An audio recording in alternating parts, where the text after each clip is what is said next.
One का वह समय पांडु के जीवन का सबसे भारी समय था। राजा होते हुए भी वह स्वयं को सबसे असहाय मनुष्य महसूस कर रहा था। चारों ओर हरियाली थी, पक्षियों की आवाजें थीं, लेकिन पांडु के भीतर केवल मौन था। वह जानता था, राजा वही कहलाता है जिसकी संतान हो, और उसके पास यह अधिकार नहीं था। एक दिन गहरी चिंता में डूबा हुआ पांडु ने कुंती से कहा, मुझे उत्तराधिकारी चाहिए, राज्य नहीं, वंश। उसकी आवाज में आदेश नहीं था, वह एक टूटे हुए पुरुष की विनती थी। कुंती कुछ क्षण चुप रही। उसकी आंखों में भविष्य भी था और अतीत भी। फिर उसने वह रहस्य बताया जो उसने वर्षों से अपने हृदय में छुपा कर रखा था। उसने कहा, एक आर्ष थे, दुर्वासा। उनकी सेवा से प्रसन्न होकर उन्होंने मुझे एक मंत्र दिया, जिस देवता का स्मरण करूं वह स्वयं प्रकट होंगे और संतान देंगे। पांडु स्तब्ध रह गया। उसे लगा यह देवताओं की योजना है, धर्म का मार्ग है। लेकिन कुंती जानती थी यह मंत्र सिर्फ वरदान नहीं, एक जिम्मेदारी भी है।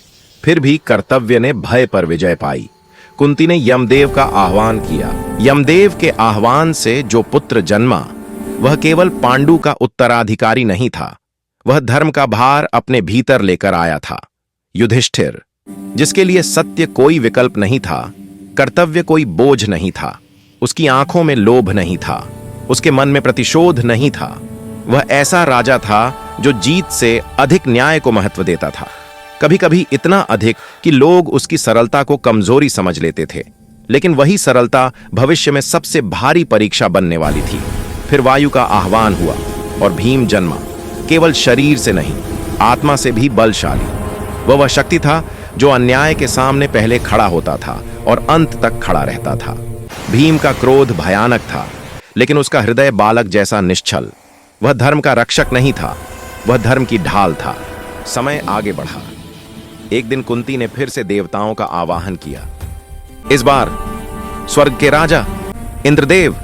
आकाश गर्जना से भर गया, बिजलियां चमकी और जन्म हुआ अर्जुन का।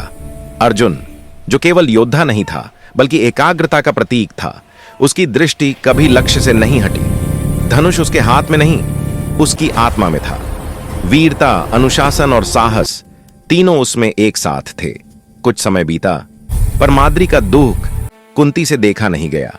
एक दिन कुंती ने माद्री से कहा, तुम भी मां बन सकती हो, यह अधिकार केवल मेरा नहीं।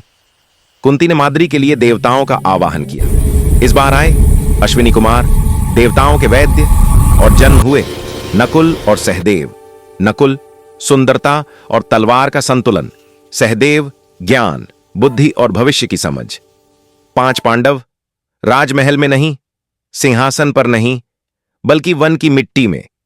यही वन उनका विद्यालय बना, यही संघर्ष उनकी शक्ति, और यही 5 एक दिन इतिहास बदलने वाले थे।